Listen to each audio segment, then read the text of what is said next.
السلام علیکم ناظرین، اس ویڈیو کو مجھے بنانے میں کتنے گھنٹے لگ گئے اور آپ کو چینل سبسکرائب کرنے میں 1 سیکنڈ لگے گا۔ برائے مہربانی آپ ہمارے چینل کو سبسکرائب اور اس ویڈیو کو لائک ضرور کر دیں۔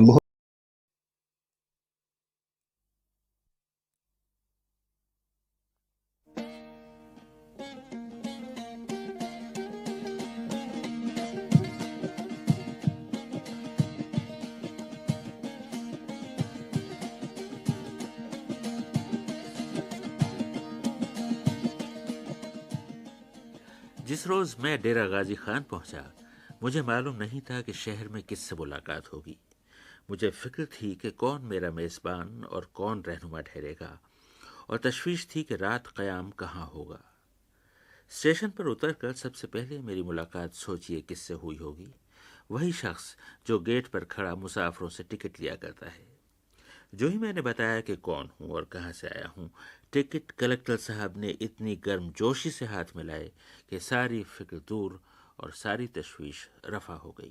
کہنے لگے، ڈیرہ غازی خان آنا مبارک ہو، ہم آپ کا خیر مقدم کرتے ہیں۔ میں نے کہا، سنیے، آپ کے شہر میں کوئی کالج ہوگا، میں وہاں جانا چاہتا ہوں۔ انہوں نے جھٹ ایک نوجوان کو آواز دی، دیکھو، عابدی صاحب کو تانگے پر بٹھاؤ، تانگے والے سے کہو کہ انہیں ڈگری کالج لے جائے اور 3 روپے سے زیادہ نہ لے۔ اگلے ہی لمحے میرا تانگا ڈیرہ غازی خان کی سڑکوں پر دوڑ رہا تھا۔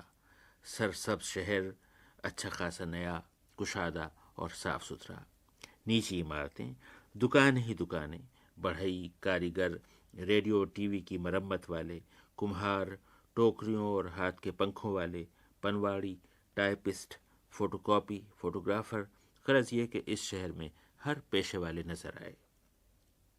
پھر قدم قدم پر بینر دکھائی دیے۔ شہر میں اگلے روز بلوچوں کا کوئی بڑا کنونشن تھا۔ پہاڑوں سے اتر کر سینکڑوں بلوچ آ گئے تھے اور اگلے روز کے بڑے جلسے کی تیاریاں تھیں۔ ایک بینر پر لکھا تھا، از مکران تا ڈیجی خان، بلوچستان بلوچستان۔ خیر، تھوڑی دیر بعد میں ڈیرہ غازی خان کے ڈگری کالج پہنچ گیا۔ ایک استاد سے اپنا تعارف کرایا۔ لمحہ بھر میں خبر پھیل گئی کہ میں آیا ہوں، اور دیکھتے ہی دیکھتے بہت سارے استاد آ گئے۔ اجنبیت ختم ہوئی، کچھ بھی نیا اور پرایا نہ رہا۔ اب مسئلہ یہ نہیں تھا کہ کہاں قیام کروں اور رات کہاں گزاروں، اب مسئلہ یہ تھا کہ اتنے بہت سے عزیزوں میں سے کس کی میزبانی قبول کروں اور رات کے قیام کے لیے کس کے اصرار پر اپنی جبیں ٹیک دوں۔ آخر طے پایا اور سبھی اس پر متفق ہو گئے کہ پروفیسر شریف اشرف صاحب کے ہاں پڑھا ہوگا۔ کالج کے کیمپس ہی میں ان کا مکان تھا۔ سارے نئے، اچھے اور آرام دہ مکان تھے۔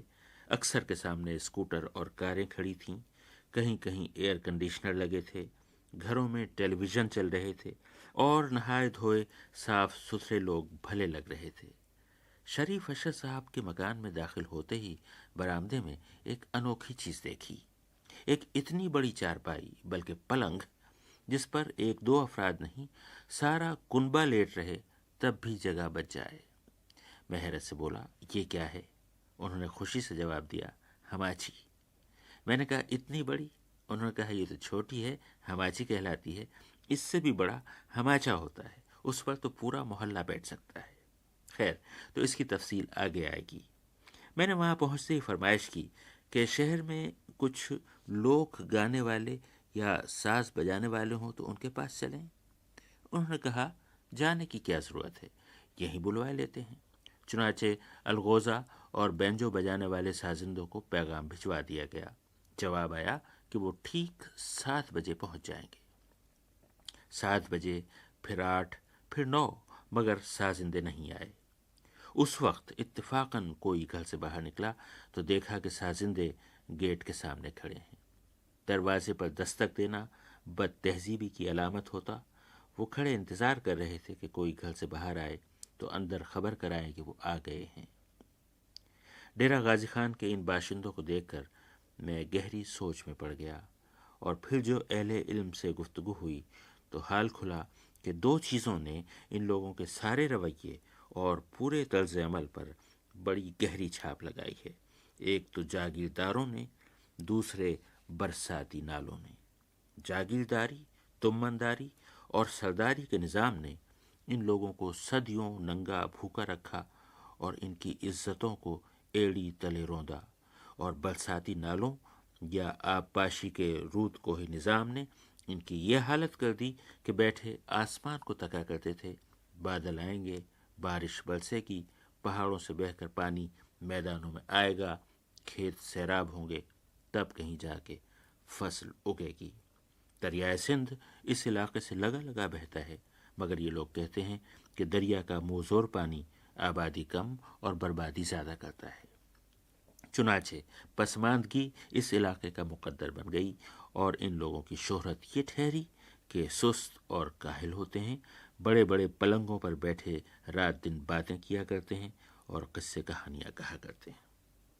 اس پسماندگی نے انہیں مذہب اور قدامت پرستی سے اور قریب کر دیا، اور اپنے دکھوں کے علاج ڈھونڈنے کے لیے وہ پیروں کے آستانوں اور فقیروں کے مزاروں پر جانے لگے۔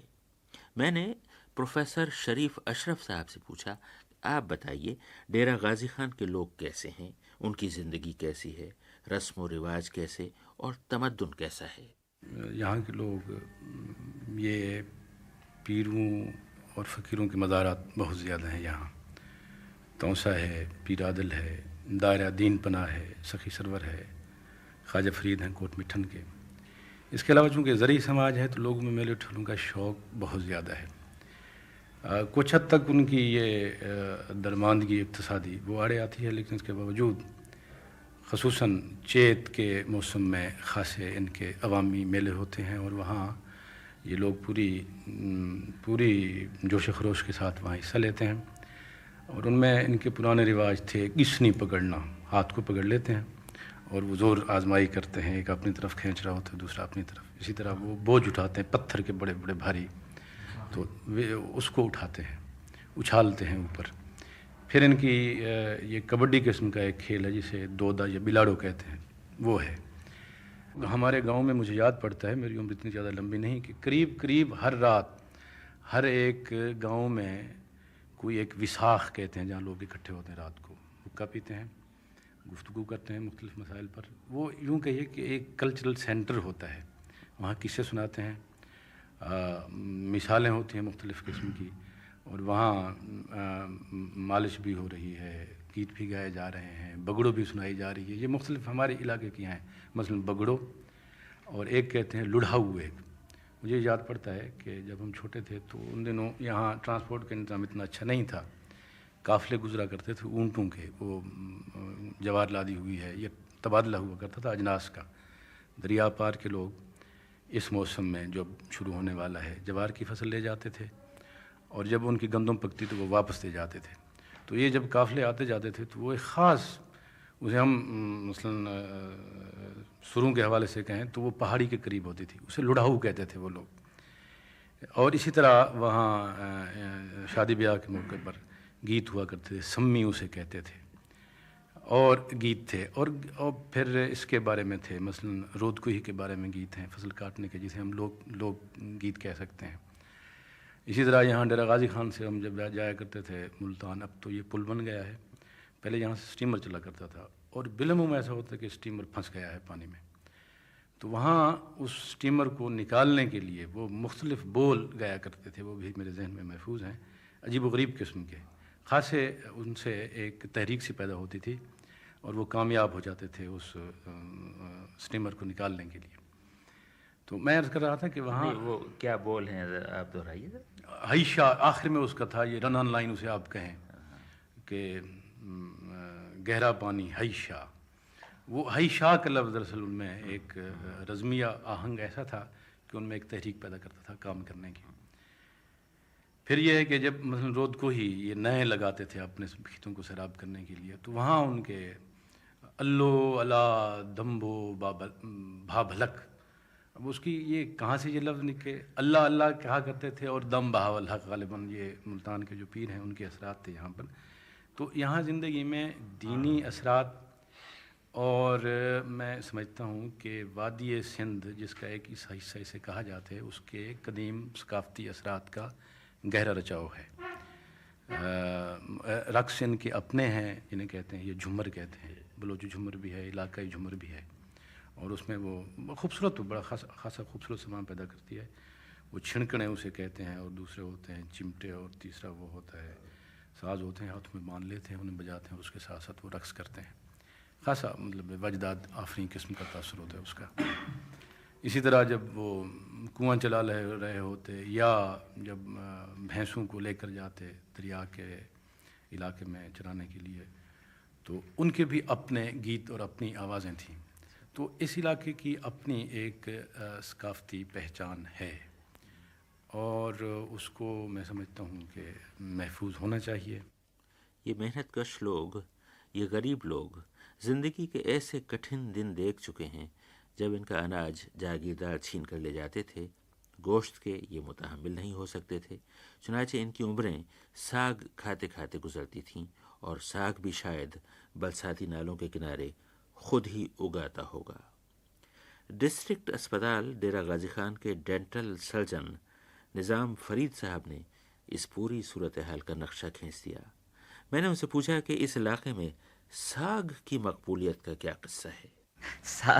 ساگ جی کننے کے اندر پکاتے ہیں, اور خواتین اس کو ڈوئی کے ساتھ گھوٹتی رہتی, اجازت ڈوئی کے ساتھ اس کو گھوٹتی رہتی ہیں. اور کیونکہ یہاں پہ سب سے سستی سبزی جو ہے ساگ ہی ہے, تو لوگ بعض اوقات جو ہے گندم کی بجائے ساگ سے ہی پیٹ بھرنا زیادہ افورڈ کر سکتے ہیں یہاں کے لوگ, سرائکی لوگ. تو اس وجہ سے ساگ بڑی محبت اور اہتمام سے کھایا جاتا ہے. ساگ اور دال یہاں کی بہت کامیاب ڈشز ہیں. میں حیران تھا کہ اس شہر کے باشندے گوشت نہیں کھاتے تھے. باتوں باتوں میں پتہ چلا کہ شہر والے سب کے سب کاریگر ہوتے تھے. ان کی عورتیں بھی کام کرتی تھیں, اتنا کام کہ کھانا پکانے کی فرصت نہیں ہوتی تھی, اور کھانا بازار سے آتا تھا. اس میں گوشت یقیناً ہوتا تھا, مگر جانور کے بدن کے صرف ان حصوں کا گوشت جو عموماً بیکار سمجھ کر پھینک دیے جاتے ہیں. الیگزینڈر برنس جب 1836-37 میں ڈیرہ غازی خان گیا تھا تو شہر میں 1597 دکانیں تھیں, جن میں 40 دکانیں طباخیوں یعنی نانبائیوں کی تھیں. الیگزینڈر برنس یہ نہ لکھ سکا کہ شہر میں وہ بڑی بڑی چارپائیاں کتنی تھیں جنہیں لوگ ہماچی کہتے ہیں. میں نے نظام فرید صاحب سے پوچھا کہ قدیم روایات کے بارے میں بتائیے, اور یہ بتائیے کہ اس ہماچی کا کیا قصہ ہے. بہت بڑی ایک چارپائی ہوتی ہے, اور بعض اوقات ایک ایک تنے کے اس کے پائے, اور لمبے لمبے سے اس کے بازو, اور اس کے اوپر کئی 40-50 کے قریب بھی بعض اوقات لوگ بیٹھ جاتے ہیں اور وہاں بیٹھ کے مجلس کرتے ہیں. تو ایک تو یہ چیز, اور دوسری ایک قدیم جو یہاں کی ثقافت کی چیز ہے وہ طباخ ہے. طباخی ہوتے ہیں جی, یعنی کہ طعام گھر, جہاں پہ وہ بڑے بڑے مٹکوں میں کنوں میں وہ سالن بناتے ہیں. عام طور پہ وہ اینیمل ویسٹ ٹیشوز, مثلا سری ہو گئی, پائے ہو گئے, اس قسم کی چیزیں, یا اوجڑی ہو گئی, جو اقتصادی طور پہ جو یہاں کے پرانے لوگ افورڈ کر سکتے ہیں, تو وہ بنایا کرتے تھے. کیونکہ اس وقت پری پارٹیشن میں اقتصادی حالات اچھے نہیں ہوتے تھے. اچھا, تو اس میں ہر گھر میں جو ہے, یہ میں پہلے بتانا آپ کو بھول گیا کہ یہاں پہ زیادہ تر آرٹسٹ لوگ رہتے تھے, کام کرنے والے کم ہی لوگ رہتے تھے ڈیرہ غازی خان شہر میں.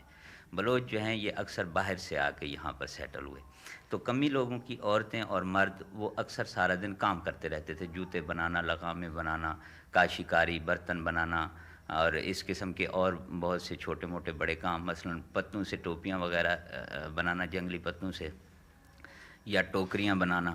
تو وہ عورتیں اور مرد مصروف رہتے تھے. جب دوپہر کا ٹائم ہوتا تھا تو عورتیں کیونکہ کھانا سارا دن نہیں بنا سکتی تھیں, تو وہ ایک بڑی سی سینی کے اندر چھوٹی چھوٹی کٹوریاں 10, 15, 20 اس قسم کی وہ بھیج دیا کرتی تھیں طباخی کی دکان پہ, اور وہاں سے وہ سالن منگا لیا کرتی تھیں اور روٹی, اور اس طریقے سے گھر کے لوگ کھا لیا کرتے تھے. ٹائم کی بچت ہو جاتی تھی.